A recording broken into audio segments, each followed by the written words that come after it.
Welcome everybody to this Curlew Action webinar on the effects of climate change on curlews. I'm delighted to say we're joined by three eminent scientists working in this field at the current time. Our first speaker will be Dr. James Pearce-Higgins, who's the BTO Director of Science, and he'll be speaking on the impacts of climate change on upland birds and particularly focusing on curlew based on his ongoing research. Then we're going to hear from Dr. Harry Ewing, who's a research ecologist in the wetland ecology team at the British Trust for Ornithology, who's specialising in the conservation of breeding waders. He's had a passion for these birds for many years, and it's taken him from monitoring hundreds of nests in southern Iceland to working in the grasslands and heaths of East Anglia. So we're going to hear from Harry shortly. And then we're going to hear from Dr. Daniela Reich, who works for the biological station of Zwillbrock. And she's going to be looking at the effects of climate change on curlew in their large wetland study area in northern Germany. And then hopefully, if there is time after questions, we're going to have a talk from Griet, Nijs, on the effects of flooding on curlew breeding in Belgium by a video link. So really lots to look forward to. We'll have the presentations and then we'll have a period of discussion. So put questions in the chat. And then we'll have the video should there be sufficient time.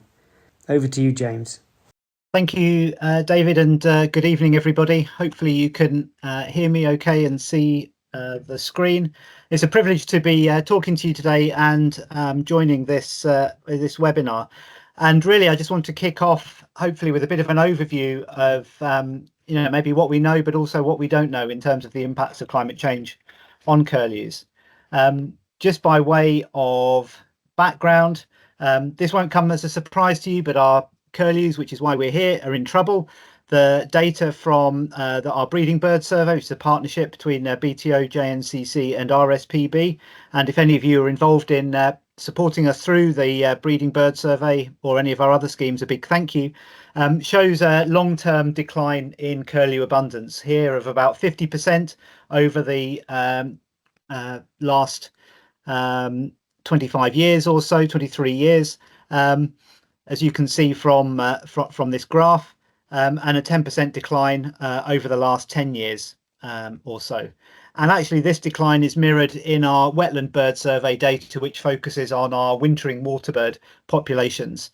That goes back for a longer period, and you can actually see here the increase during the 80s and 90s as the population recovered from hunting, and then more recently the same long-term decline. So again, a 25-year decline of about 38% and 23% over the last decade or so. So a very similar picture, and of course that situation on our wintering grounds reflects what's happening in Europe, with many of those birds actually coming from further east and further north. And this map here simply highlights the long-term large-scale decline in curlew populations shown across Europe, where the size of the arrow indicates the approximate breeding population size. And it's not just our curlews that are in trouble, but actually curlews and whimbrel around the world, with 5 of the species actually near threatened, Eurasian curlew and bristle-thighed curlew, or threatened with actually slender-billed curlew and Eskimo's curlew, in all probability extinct. So as a group, they're very vulnerable to what's going on in the natural environment. And we've been doing a lot of work in the UK to really understand those causes of decline using the large-scale data. And I think we know that it's down to a multiplicity of factors.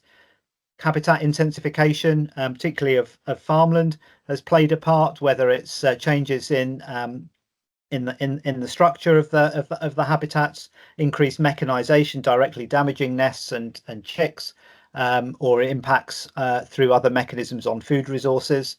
Land use change has played a major part, and particularly highlighted in here, large-scale tree planting. Not only means that the curlew, which are obviously open country species, are excluded from those areas where trees are planted, but we know from our work and from work that RSPB has led on that effect can extend out to a kilometre or more from the tree edge. So that large-scale tree planting has a significant impact on populations, fragmenting them and causing decline. And thirdly, increases in generalist predators, with many of the losses of nests and chicks associated with predation, particularly by foxes. Particularly when you get in areas aside from that intensive agricultural mechanization, which also causes damage.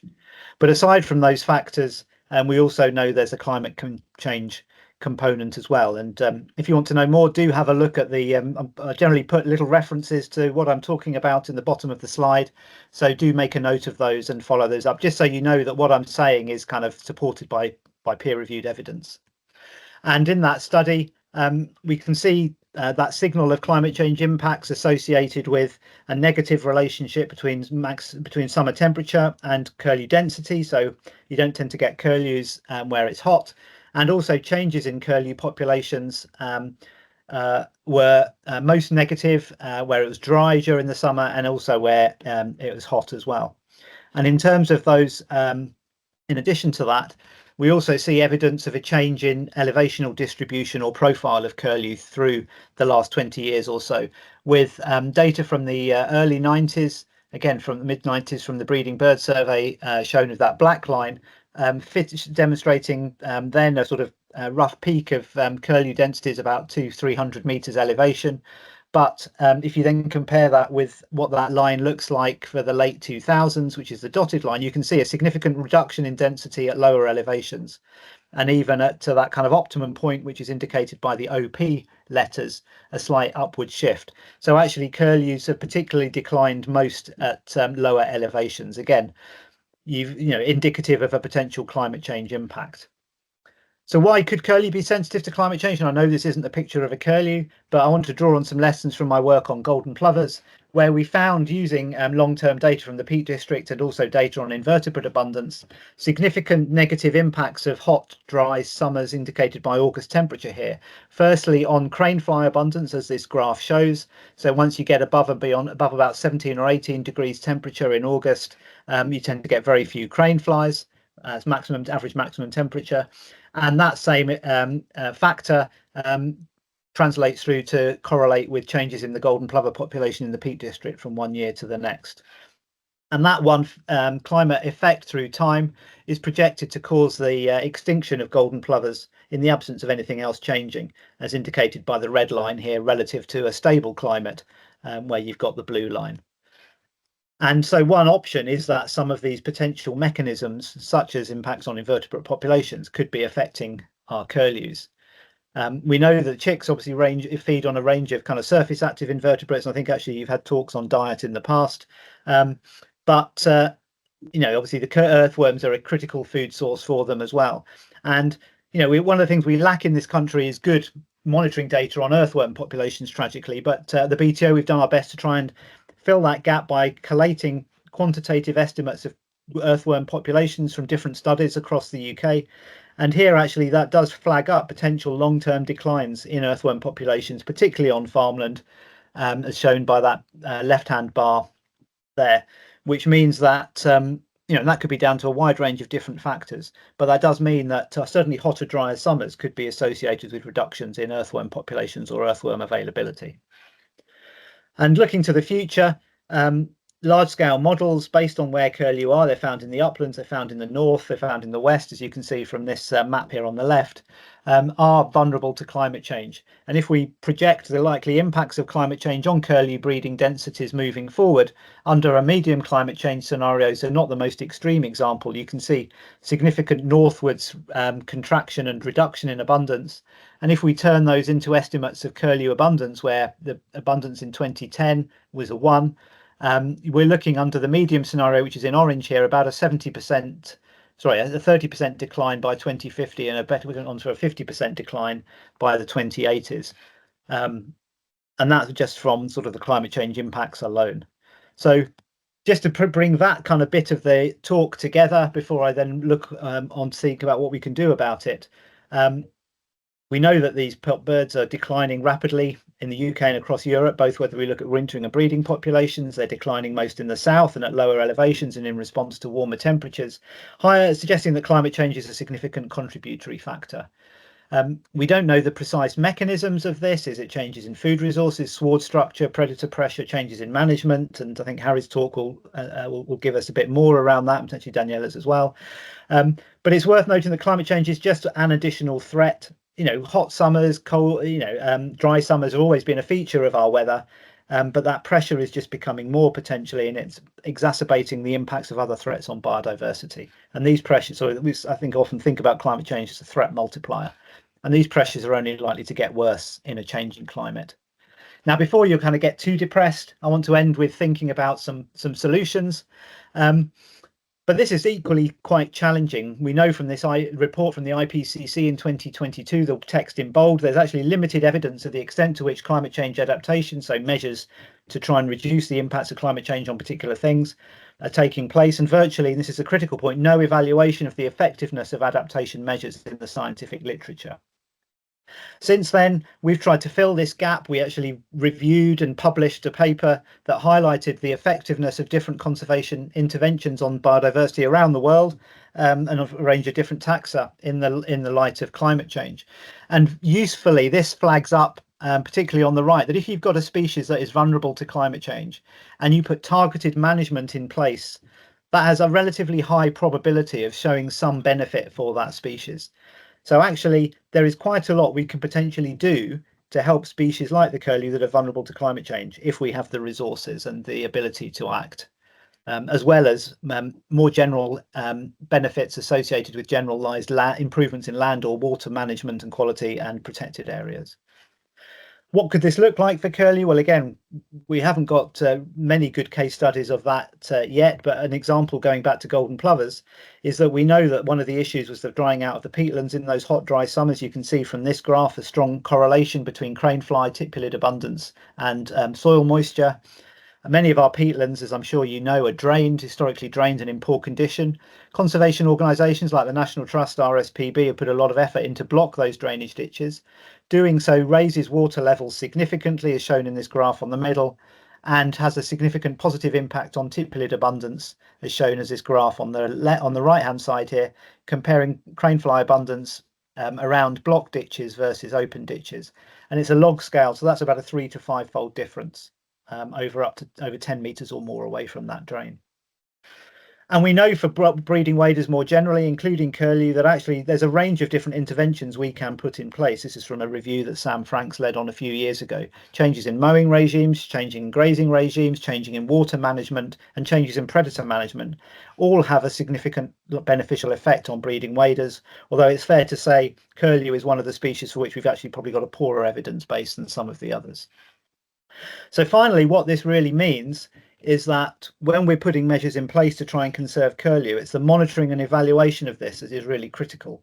And what this looks like in the context of climate change, which this final slide attempts to summarise from that paper, is that we need a number of different indicators to help us look at this. Firstly, we need to measure, are we actually putting resources in for conservation in a changing climate? That's the enabling conditions. Are those resulting in significant action on the ground? Are we putting in effective adaptation? And is that changing the environment? Is that having a positive effect on the environment, those short-term outputs? None of that is down to shows the beneficial effect of those interventions in the context of climate change. But that's where the medium-term outputs come in, outcomes come in, when you actually are able to demonstrate if a particular site is being managed that makes it more resilient to, say, hot, dry summers and climate change in the short term.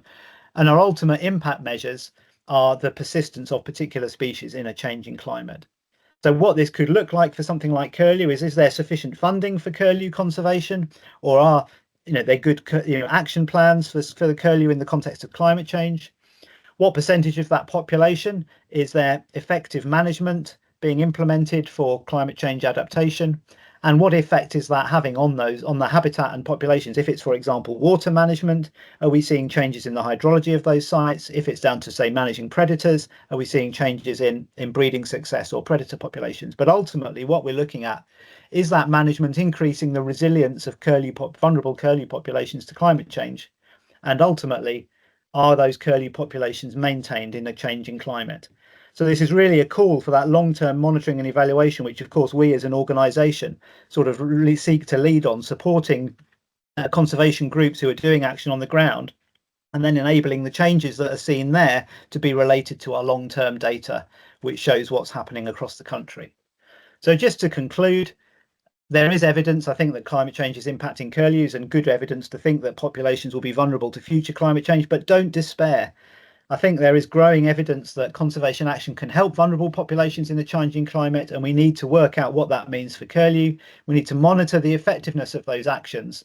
And I haven't talked about this because I knew I'd be short of time, but this is something we might want to move on to in the questions possibly. We also need to be able to tackle climate change in curlew friendly ways, knowing that large-scale tree planting, for example, for net zero, is likely to be detrimental for curlew populations, and curlews don't necessarily coexist that well with wind farms either. And again, that's an area I've done work on in the past and happy to take questions on. I presented you a range of different studies supported by a range of different funders there. And as I said at the start, anyone who's participated in our monitoring schemes who's on the call, a huge thank you, because you've helped us to answer some of these really important questions. Look forward to discussing this more in a few minutes. Thank you. That was fabulous, James. Thank you so much. That was incredible. Really awe-inspiring to have collected those data over such a long period of time, and insightful. Going to hand over now straight away, if I may, to Harry. And Harry, you can take it away and tell us about the Breckland work that you've been doing. Thank you. Brilliant. Hi, everyone. Thanks for the introduction, David, and also thanks for the invite to talk at this webinar today. It's always a fun experience talking and discussing research at these events.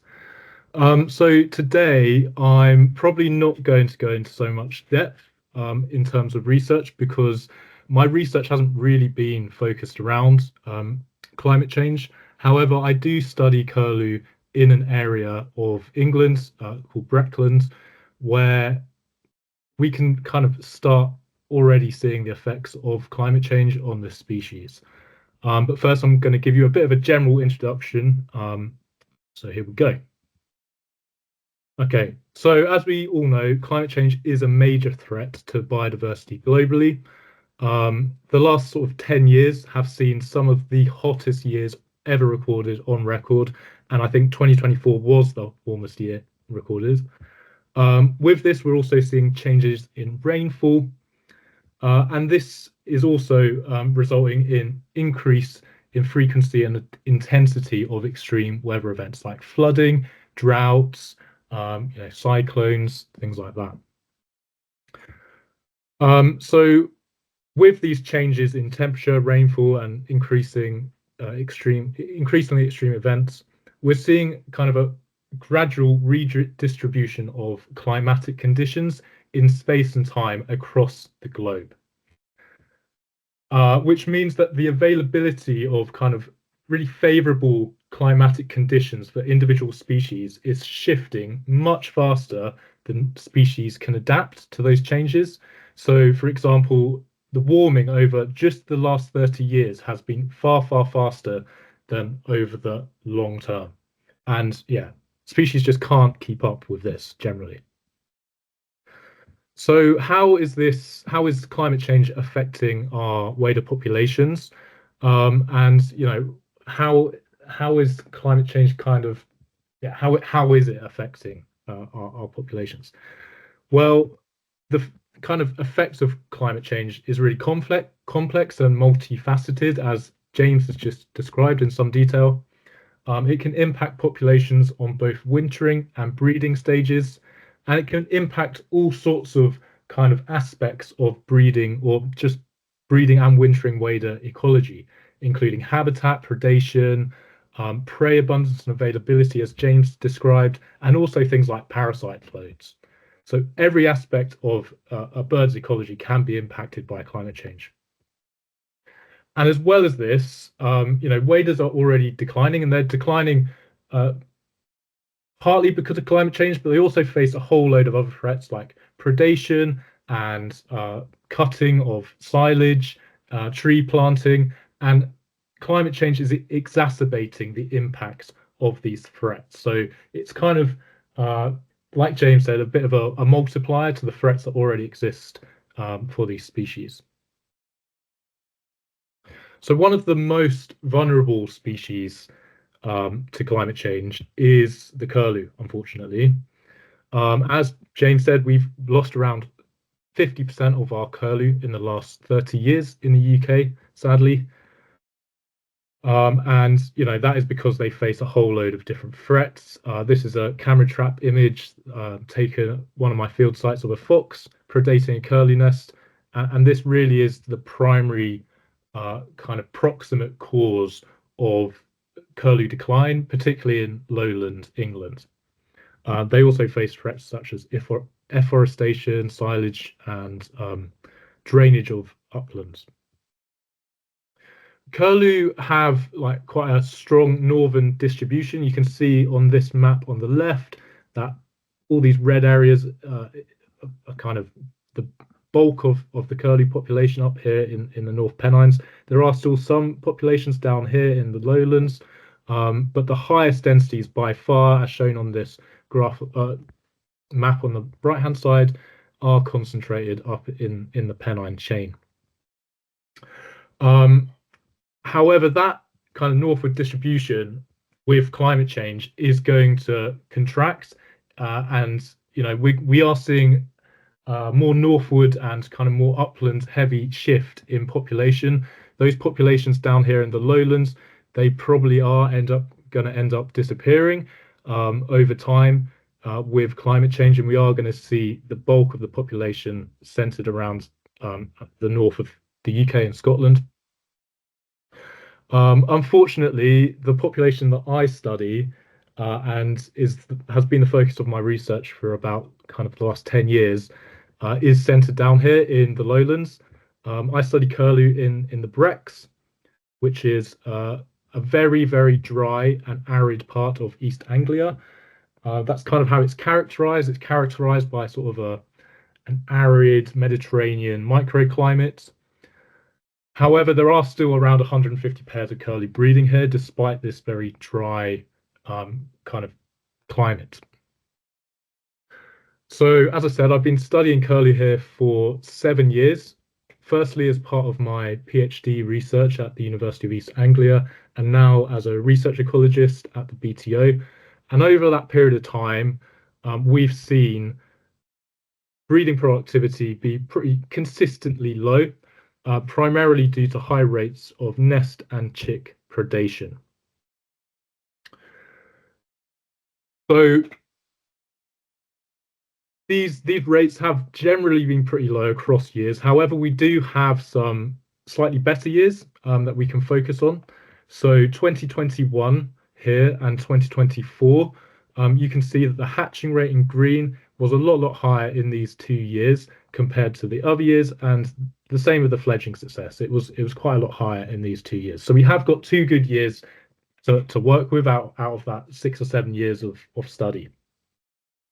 And really the only thing that I can I can think of that has influenced this in any major way is rainfall. So as I said, Breckland is a very, very dry kind of landscape, and really without any rainfall, the vegetation doesn't grow, and the availability of insects is really quite sparse in these dry years. So wet years tend to be a lot better for curlew than dry years. So this graph here shows average spring rainfall on the x-axis at the bottom, and success rate of curlew, both in terms of hatching success and fledging rate on the y-axis.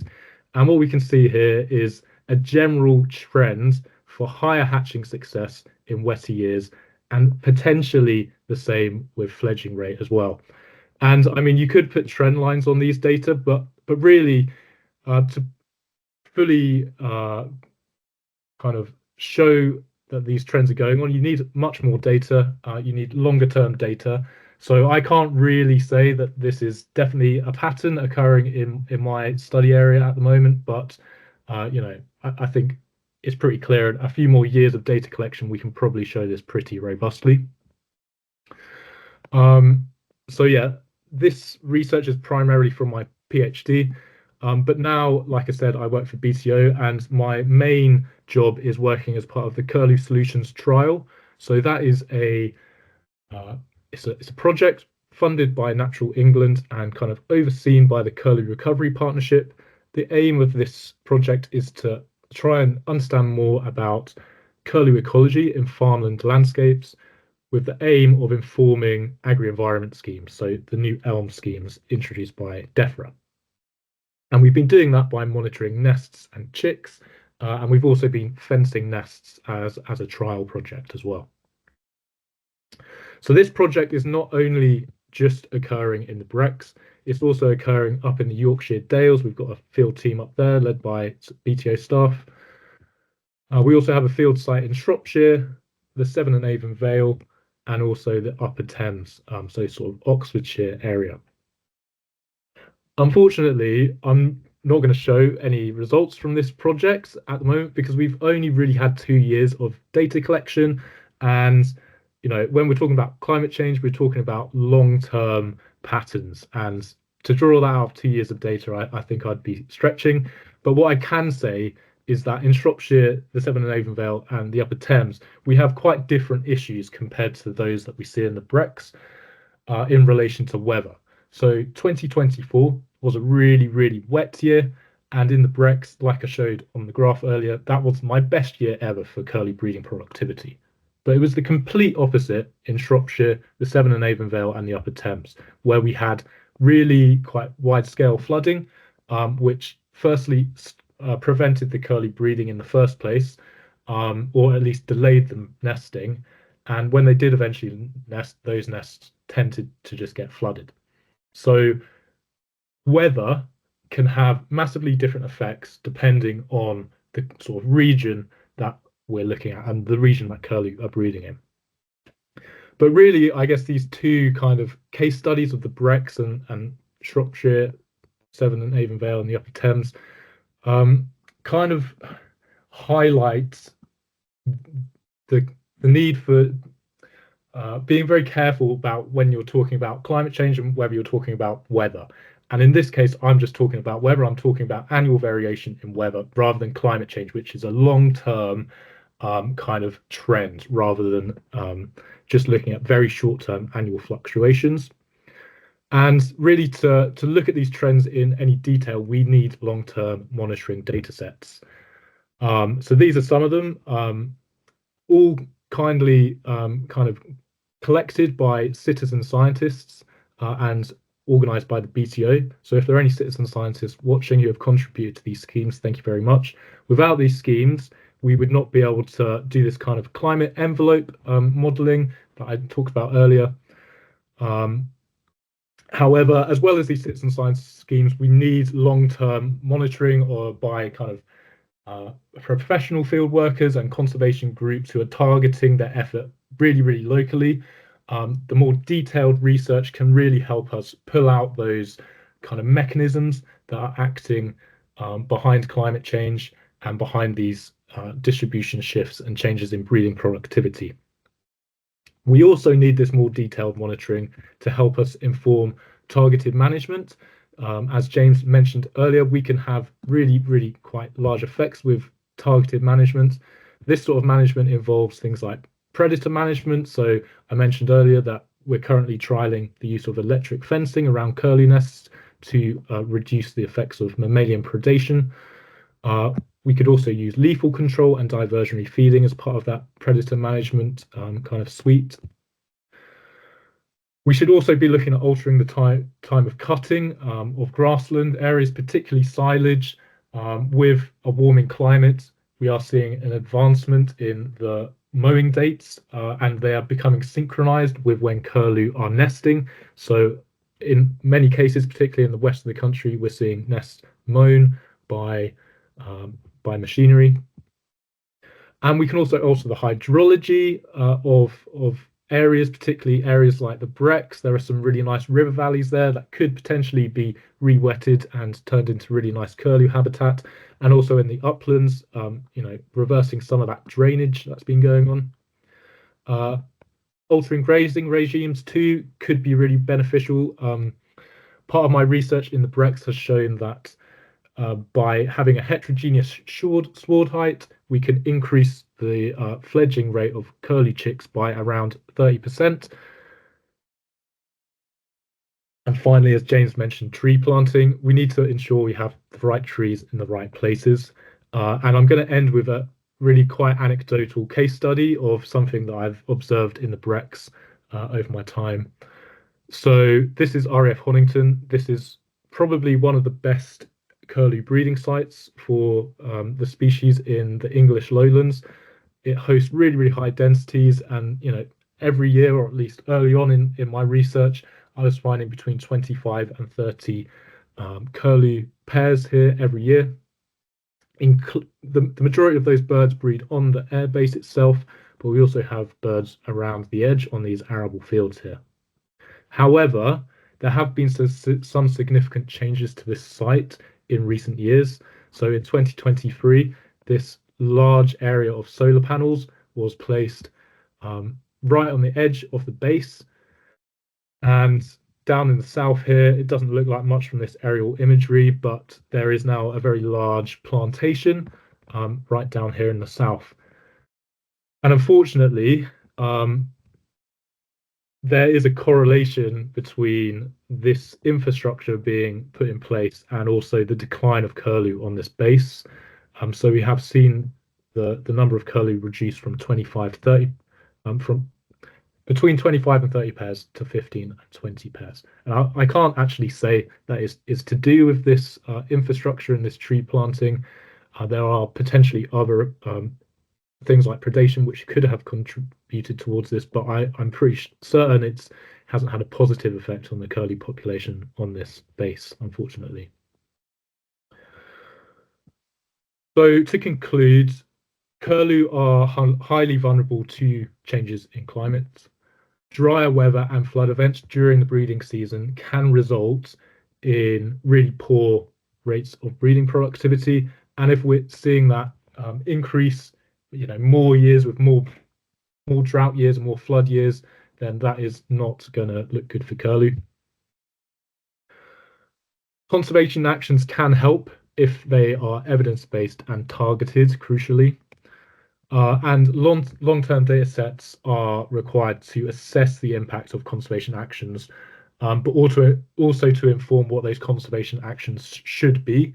And I think we really need to focus on ensuring that our climate change mitigation measures are integrated alongside our biodiversity management plans, because otherwise, we can end up having trees in wrong places and renewable energy infrastructure also in wrong places, having unintended consequences on our threatened bird species. So yeah, thank you all very much for listening. And yeah, happy to have a nice discussion about all of this a bit later. That's fantastic. Thank you, Harry. I mean, great to see the small brood there around the female presumably. Is it or the male? Can't tell, because not as good as you on curlews as you guys, but this looks fantastic, doesn't it? How beautiful is that, the site? Thank you, Harry. So we're going to move straight on now to Daniela to tell us about what's happening in your study area. Daniela. Okay, so first of all, thank you for giving us the opportunity to present our project as well as the challenges we faced due to climate change. And just let me say, this presentation is less scientific than the ones before, but it's about our impressions and observations in practice. So our project, Live Meadowbirds North Rhine-Westphalia, started in 2020 and ends in 2027.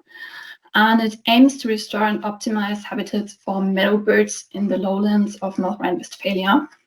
Targeted species are curlew, redshank, black-tailed godwit, snipe, northern lapwing, meadow pipit, gargany, and northern shoveler, as well as various migratory birds. And altogether, we are 12 project partners led by the State Agency for Nature, Environment and Climate. And we are working in 8 special protection areas that we realize habitat development on 2,000 hectares and predation management on 10,000 hectares. So basically, we think our measures, or perhaps better cornerstones, are equally important and work only all together. So within the SPAs, we need more land acquisition, and we have to realize them with habitat improvements and predation management together. This also includes management of meadows and pastures with lease agreements. And at the intensive farmland, we try to establish meadowbird-friendly management in cooperation with the authorities, the Chamber of Agriculture, and of course with the farmers themselves. Besides the cooperation with the farmers, we are cooperating with the hunters to perform the predation management. And of course, we are doing monitoring because it's the evidence why we do what. We want to take our decisions based on the developments we see. And furthermore, we are realizing public relations too.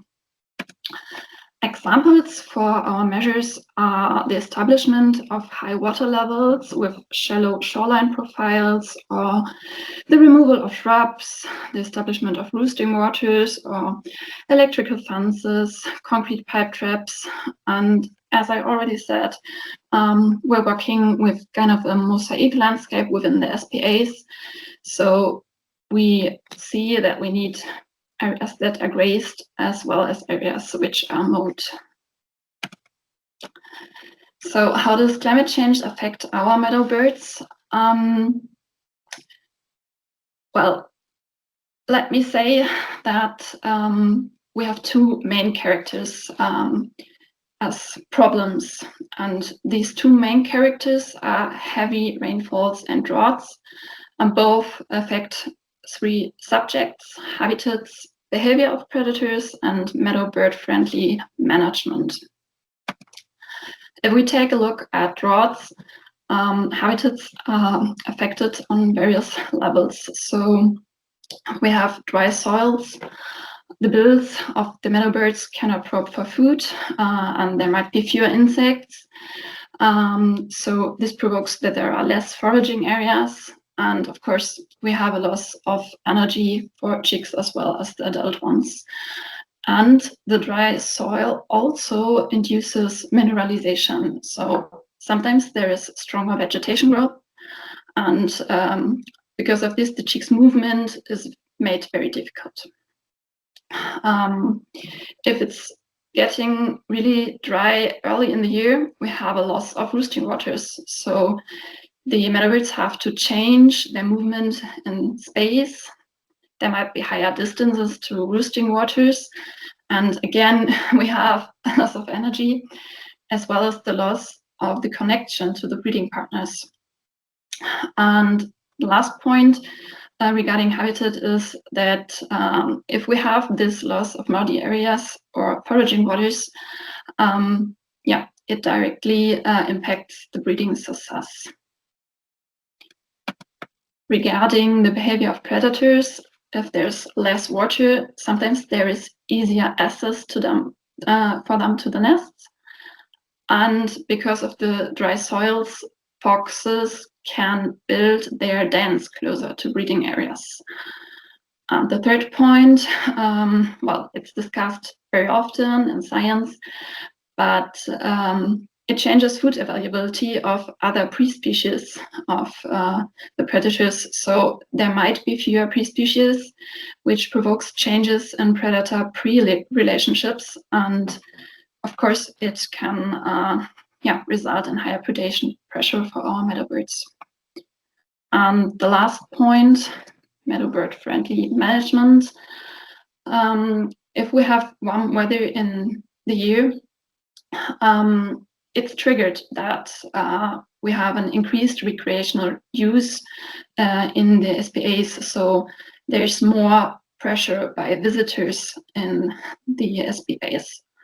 And completely difficult point to mention is that the accumulated water on grassland disappears more quickly.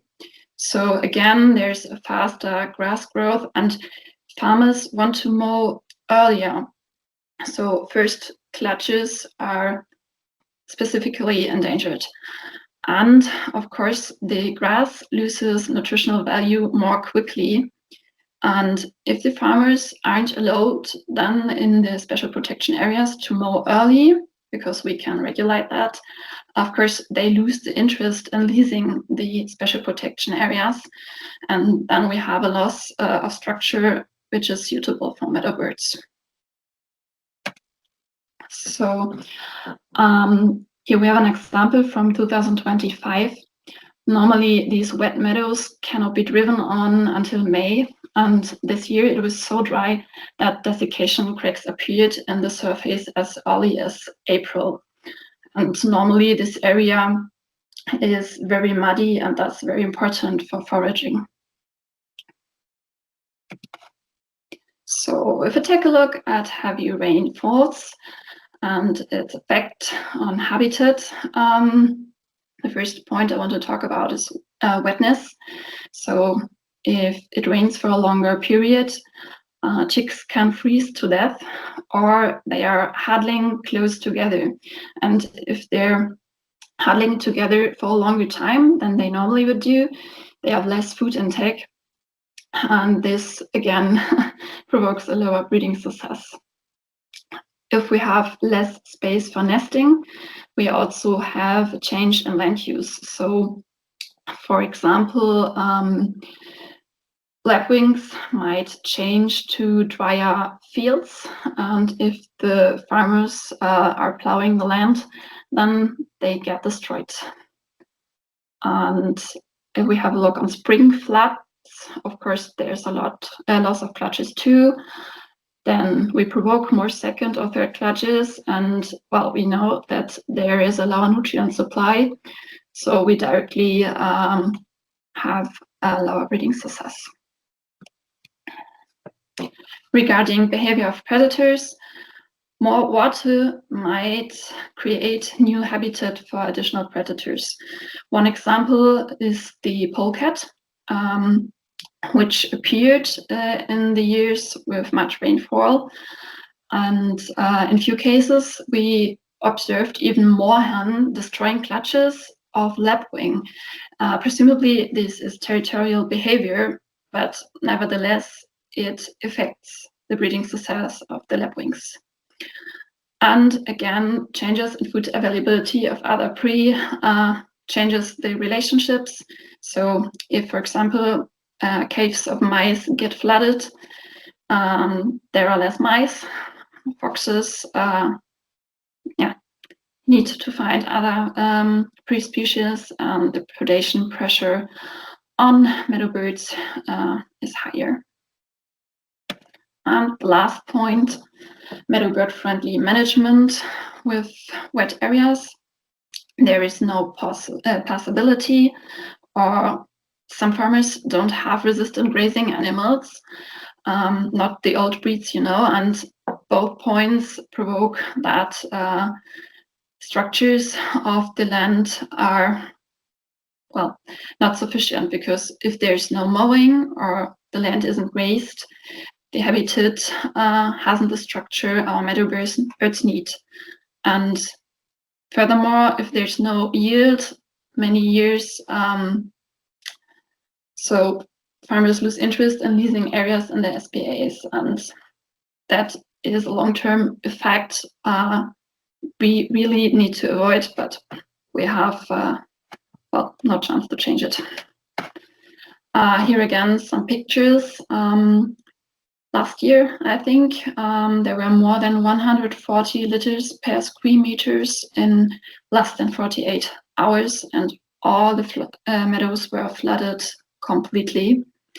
And this is an effect which is even worse in the SPAs, which consist of floodplains, because some of our SPAs consist of them.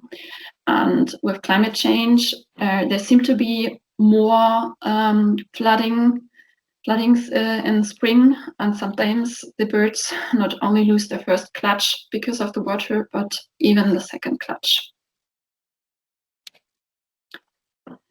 In order to avoid focusing solely on negative effects, I would like to mention two positive effects. In 2024, some snipe returned to breed in our areas, which most completely disappeared in previous years. And furthermore, the number of red-shanked territories increased. Unfortunately, this seems to be a temporary effect, and it demonstrates how important balanced water levels are for our meadowbirds. To conclude, I would like to mention some starting points. First of all, perhaps the most important cornerstone is land acquisition, because only on state-owned land we have the possibility to develop heterogeneous sites, which will be affected by extreme weather conditions differently. And thus we would have more space for different water levels. And in SPAs, as well as on private land, we need a more flexible water management. So I'm talking about mechanic solutions like storage systems, dams, closable drains. Some colleagues are even working with water pumps, so they get the water to the surface during droughts. And of course, in Germany too, subsidies are sometimes kind of crazy, and we really need subsidies for measures which really protect the meadowbirds, like subsidies for the sparing of nests or for the temporary closing of drains. And last but not least, networking is very important. We need to find solutions together, and we are very happy that we have the opportunity to organize a workshop on the International Weather Study Group Symposium this year in Groningen. And with this, thank you for listening. Thank you, Daniela. That was really good, really interesting. I think we've covered some incredible ground over the last 45 minutes. We've got a series of questions that have been put in we've taken from the chat as we've gone along. And so if the three of you are happy, I think what I'd like to do now is just perhaps go through those targeted at each of you, but do each of you chip in. Hopefully we won't run out of time. If there is time towards the end, we will show Griet's video from her work in Belgium. But if there isn't, we will and make that will be made available. I think Flo can make that available. Anyways, so thanks to the three of you. I'm going to just start off, if I may, with the few questions here. I'll go through what I've managed to collate so far. First one, ready for James. So first one is, would you actually rank, James, would you actually rank climate change as one of the biggest threats curlews face, or is it simply that it exacerbates the impacts of other issues that are out there that you've already described? Yeah, so it's not at the moment. It's definitely not the main reason that curlew are declining.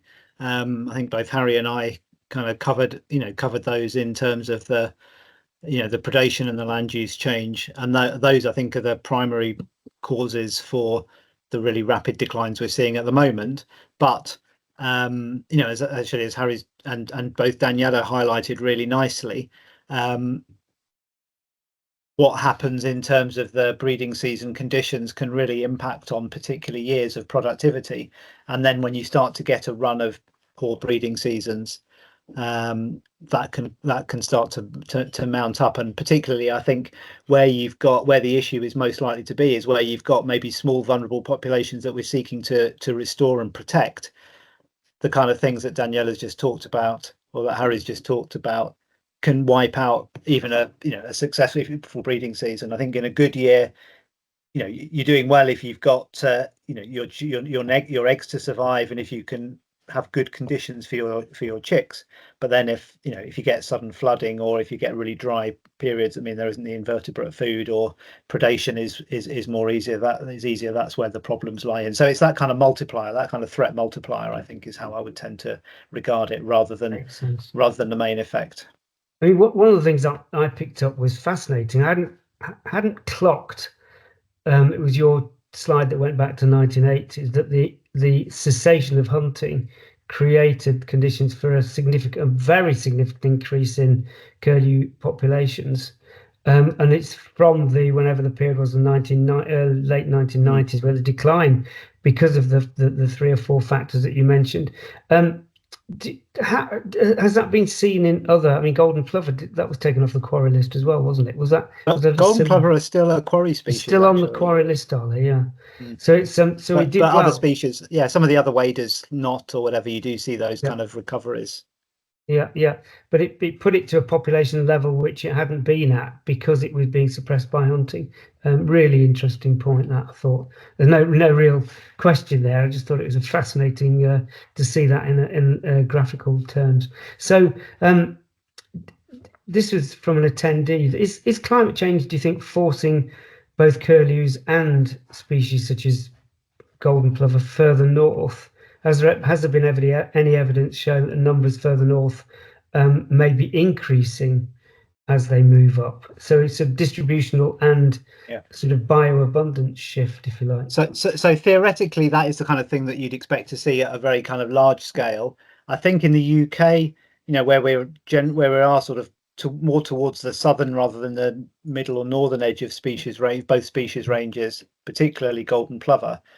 The densities are at their maximum towards the north, so really high densities of golden plover, up in Shetland, in the Flow Country. In Lewis, for example. Curlew, really high densities on Orkney. I know it's kind of partly linked to being on predator-free islands, but that means, I think, that we wouldn't necessarily expect to see significant increases in those places. It would be more at a kind of continental scale. So, potentially you might see, I guess, in parts of Iceland or up in Scandinavia, where cold temperatures are limiting their distributions and their abundances, perhaps down to the periods of snow or ice-free ground, that you might expect those kind of colonizations and increases to occur, but not, I don't think, in the UK. I think in the UK we'd be largely looking at that kind of northwards contraction and upwards shift up the hill. So that's why we need good international monitoring programs to see what's happening in north of the range beyond Scotland, to see how they're doing there, if there are distributional shifts that might happen, because the climate envelope makes it more attractive for the species to exist in those latitudes. Yeah, and there are kind of Europe-wide monitoring. There has been some nice work that we've collaborated with, looking at changes in high alpine and montane species, including our kind of mountain birds like golden plover, and looking at how the trends here compared to what's going on in Fennoscandia and further north and so on. So those networks exist. So thanks, James. That's really helpful. I've got to turn to a couple of questions for Harry, if I may. So, Harry, do you think it could be physiological as to why curlews are not coping with this warm weather at that particular time, or is it really just largely habitat quality deterioration? That's a really interesting question. One observation that I have from my field studies is that curlew individually don't like the hot weather. Whenever it gets above 25 degrees, you see them sitting or standing in the shade, panting. Which, it might surprise you to see a wader panting in the shade, but they do that. So I think maybe partly it could be physiology, but I would say the main impacts are likely to be with how it affects food availability, particularly somewhere like the Brecks. Also, vegetation structure is huge there. So generally, sward height in the Brecks is very short, and you need those kind of periods of wet weather to make the grass grow. Yeah. When they don't have any long grass, they just get hoovered up by mainly raptors, or at least the chicks do. So yeah, I mean, physiology could play a part. They certainly don't like the hot weather, but I would say really the main contribution is likely to be to do with food and vegetation structure. Yeah. Yeah, that's good. I mean, I know on my, I have a patch with a number of breeding curlew pairs on it, and I put camera traps in various locations this year, and I definitely saw curlew panting out in the open, just as you described. It was, and I'd never seen that before. Actually, it was because of the weather was very, very hot in sort of late May, June, I think. And then, fascinatingly, I picked up curlews feeding under trees in. And that I thought, what is going on here? And there were two adults together feeding under trees and sort of moving around, moving leaf litter and things. That must be telling us quite a lot about the condition of the soils, and that's in the Yorkshire Dales, Absolutely, yeah. You're actually only the second person I've ever heard to say that. I thought I was the only one that had observed curlew foraging in woodlands, but I have seen that. Adults taking chicks into woodland to forage. So interesting that I'm not the only one to have observed that. Yeah, I've actually found a curlew nesting in a woodland. Oh wow! But it was secondary relatively small trees at that stage, but because the grass hadn't actually grown by the time they needed to nest, and they went into the woodland where the grass was taller because it hadn't been grazed over the winter. I also have an example of that too, but very cool observations. Good. I was not just me there. It was brilliant.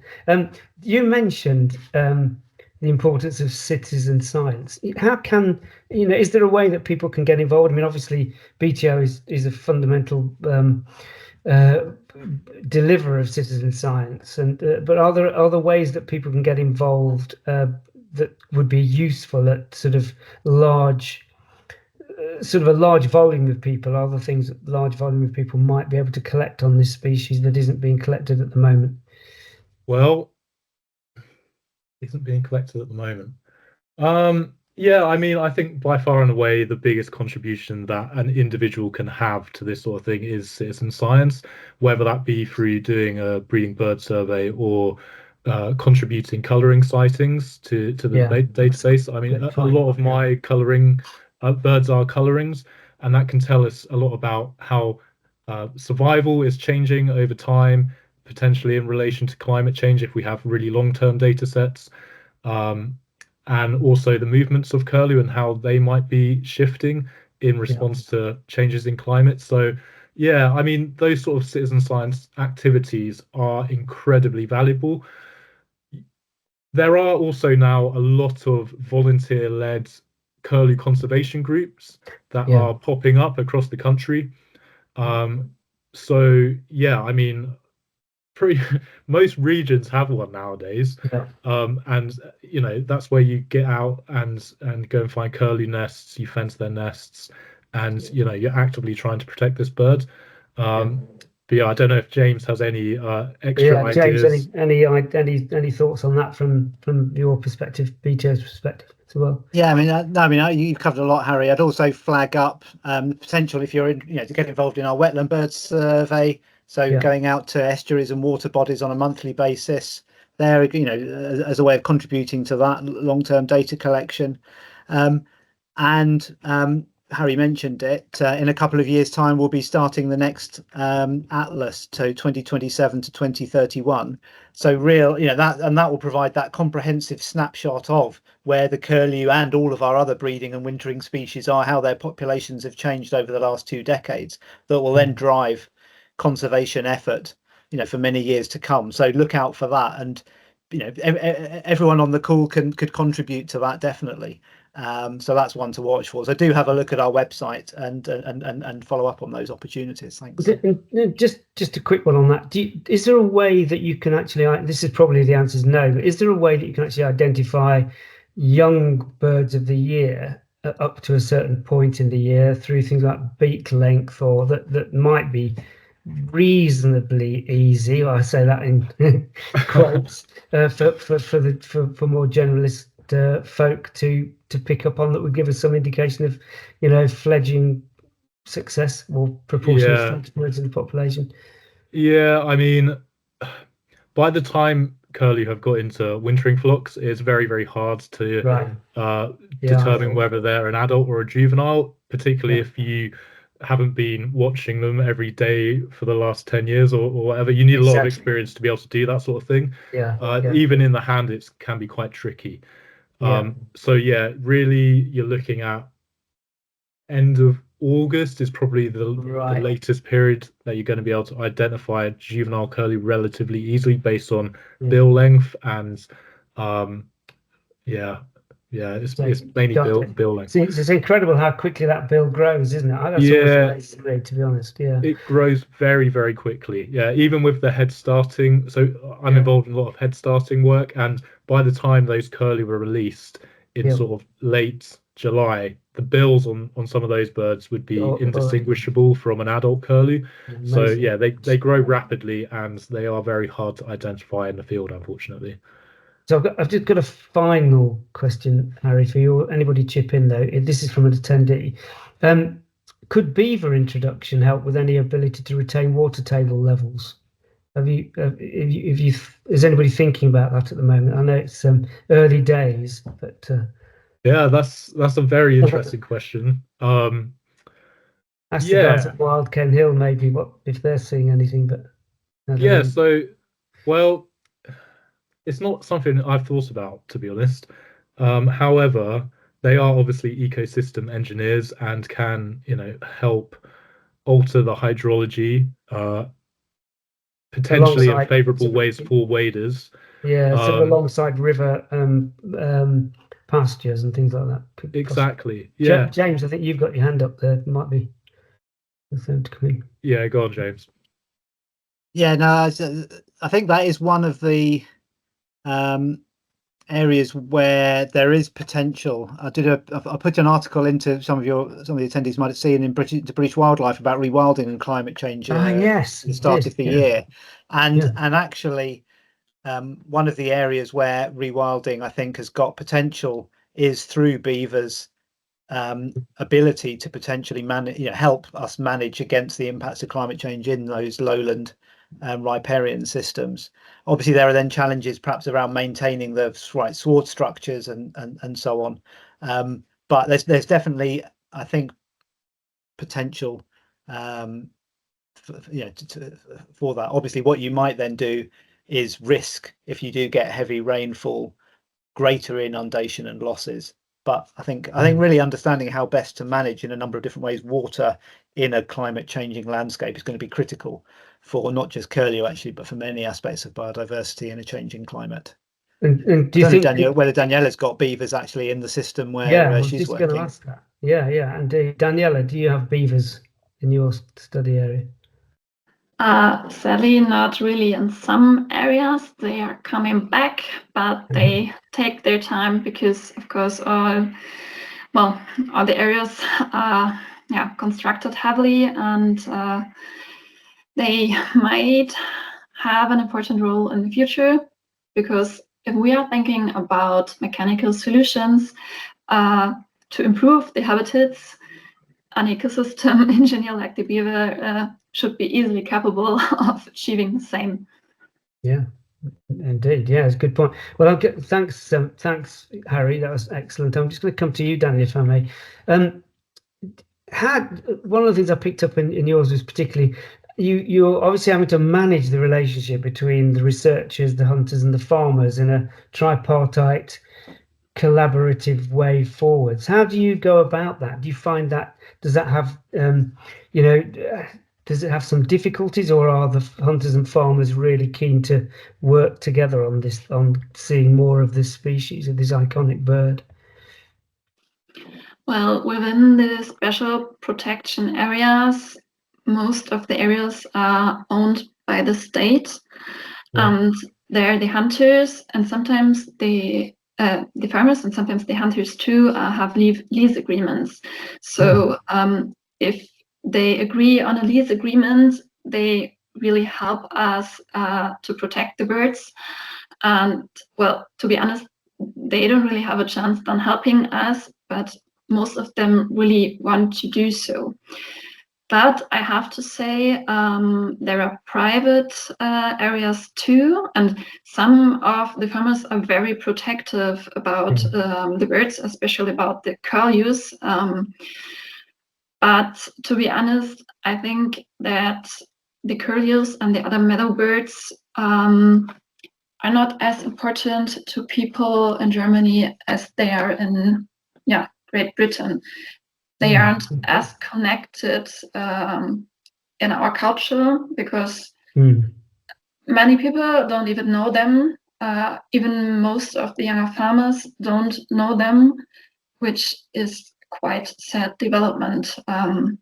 But if we are explaining why we are doing what and what our aims are, most time they really try to help us. They really focus on doing what they can, but one never should forget that they have to survive. So today it's very difficult for smaller farms to survive, and under the policies we have, it's sometimes very difficult because they have to work more and more intensive, and many clutches get lost because of the intensity.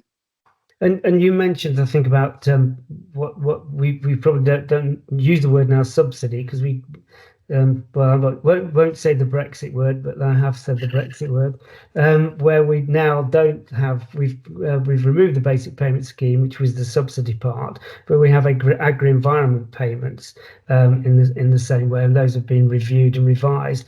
Do you see, for example, in SPA areas, is there a means by which in Germany you can get the farmer can get agri-environment payments for predator control, for example? I don't think we do that. I know we've been looking or trying to get that for legal predator control, but presumably in Germany you don't do that either at the moment. Yeah, no, that's interesting. Our agro-environmental schemes, well, they really don't help our meadow birds by now.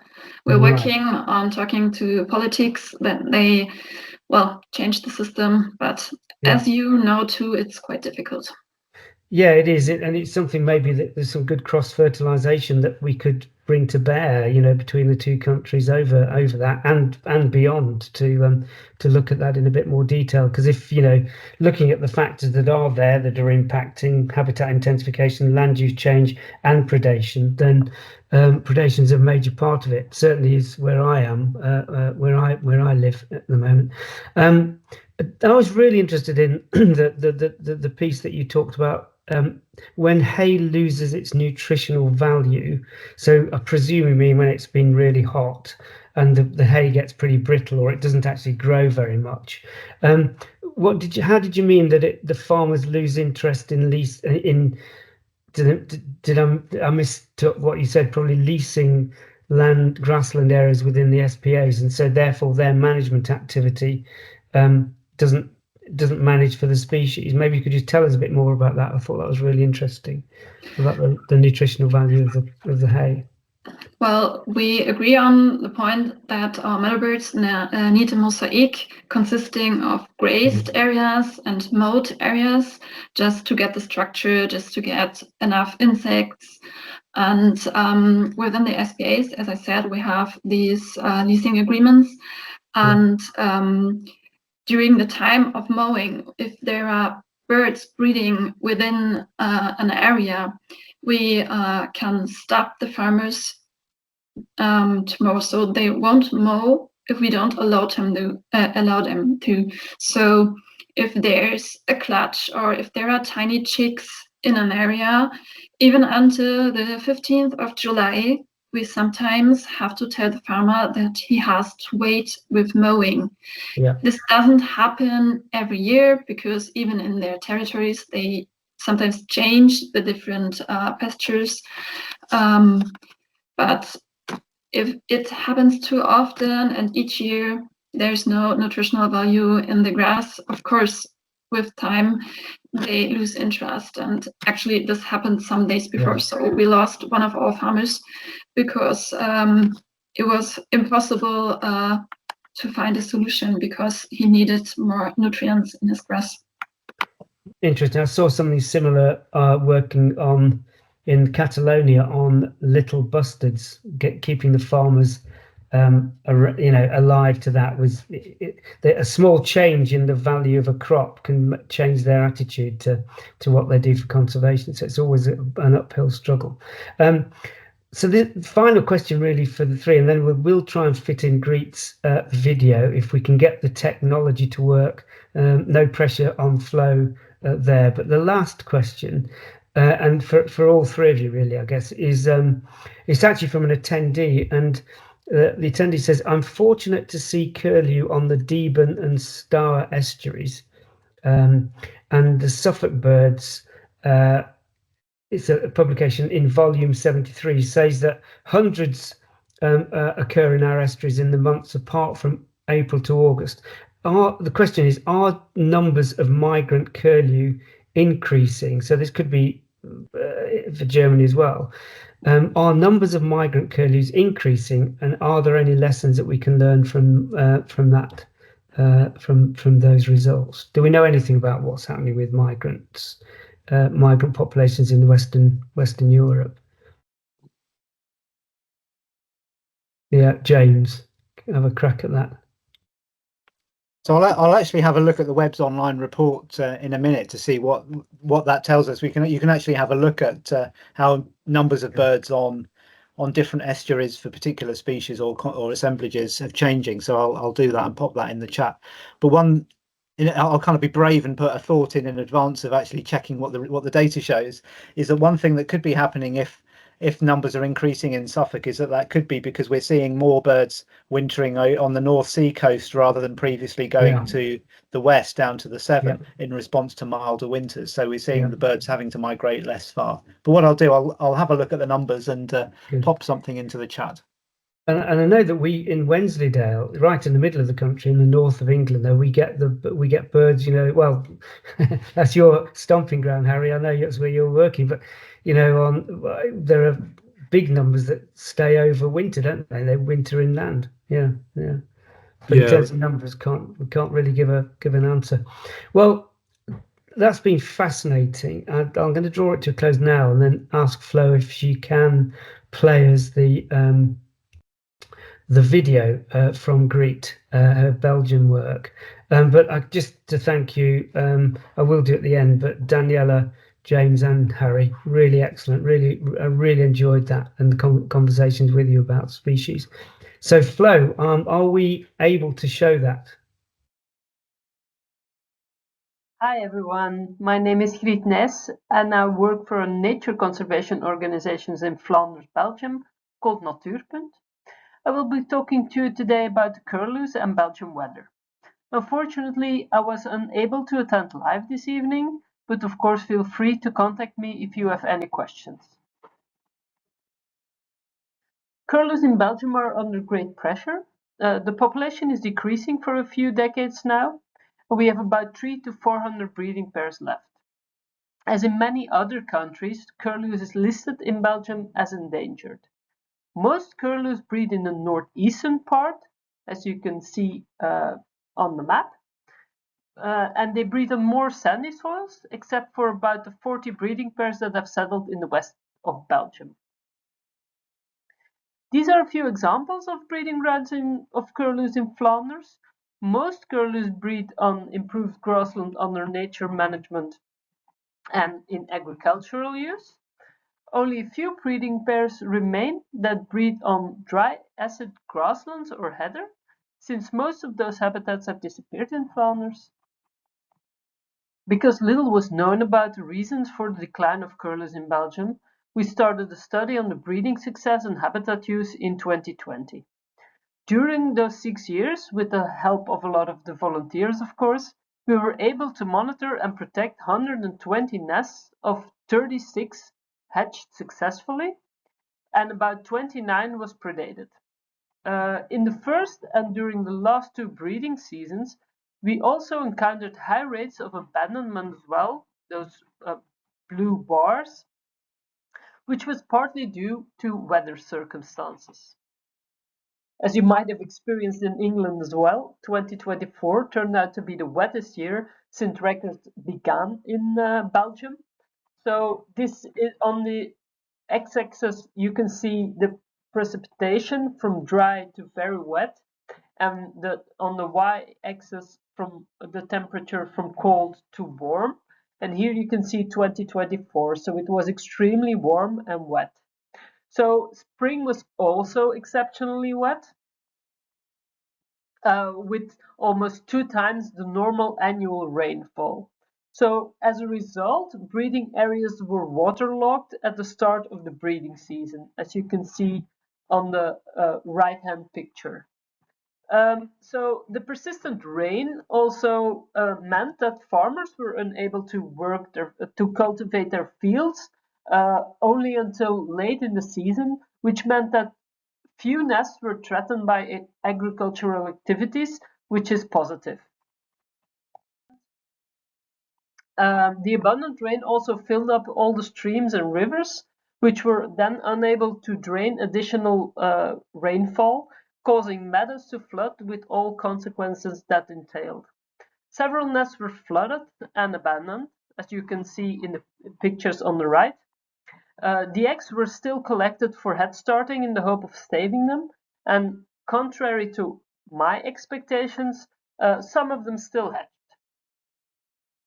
In contrast to the extremely wet spring of 2024, this spring we saw an extremely dry spring in Belgium. So less than half of the normal amount of rainfall fell in the breeding areas, as you can see on the map here. The loamy soils in the valleys dried out severely, which was making it very hard for the adults to find enough food. So nests appear to be abandoned more often after disturbance, possibly because of the lack of enough food. So this is 2025. As you can see, it was extremely dry and warm compared to other years. So this graph shows the evolution of the weight of the chicks in relationship to their age. So the y-axis shows the weight and the x-axis shows the age. So if we look at the development of the chicks that grew up in neutral grasslands, we see that they're around average in terms of weight. So probably there's enough food available for the chicks. However, the chicks that grew up in heathland, that's the red dots on the chart, and the chicks that grew up on dry acid grasslands, on the dry sandy soils, which are the green dots on the right, they are, however, below weight. So sandy soils, especially in heathland, seem to be more sensitive to extreme weather conditions, as they have limited buffer capacity against temperature fluctuation. So they heat up and cool down faster, and they retain less moisture. So in extreme conditions, the limiting buffer capacity causes greater physiological stress and insect population instability. So they have a great impact on the insect population. So this might partly explain why the weight of the chicks in heathland and on the dry acid grasslands is lower than in neutral grasslands. However, we have to take into account the nitrogen deposition on the heathland that has a significant impact on the development of insect fauna. In any case, it's something to really keep an eye on in the coming years.